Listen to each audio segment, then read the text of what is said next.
Сәлем достар, бүгін баялдыдан төшін изік салатын жасап көрсетемін. Бізге қажет 2 баялды, 2 қызанақ, 3-4 сарымсақ және қара бұрыш. Баялдыды алып, жуып, 2 жағын кесіп аламыз. Видеода көрсеткендей жүп-жүха пластина қылып кесіп шығамыз.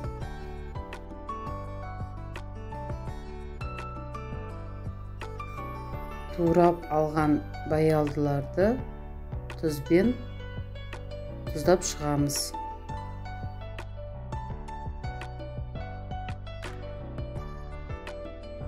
Қызанағымызды 4 бұрыштап майдалап тураймыз.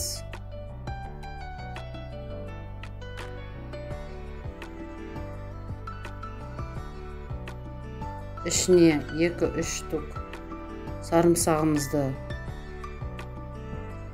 саламыз. Қара бұрыш саламыз дәміне қарай. 1 ас қасық майонез қосып араластырып шығамыз.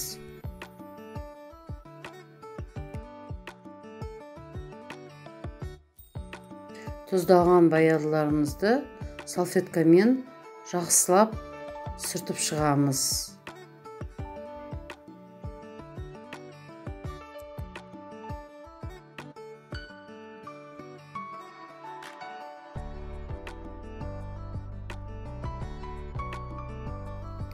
Екі жұмыртқаға тұз қосып, жақсылап араластырамыз.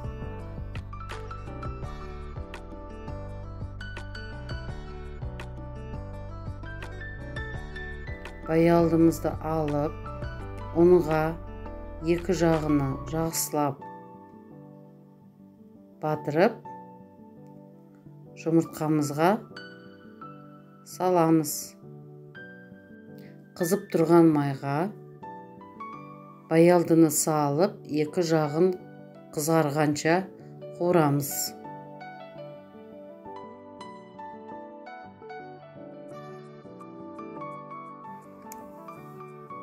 Баялдының ішіне салмамызды салып,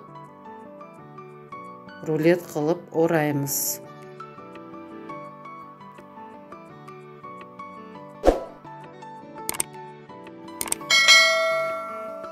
Баялдыдан жасаған рулеттеріміз дайын. Каналыма тіркеліп лайк басуды ұмытпаңыздар.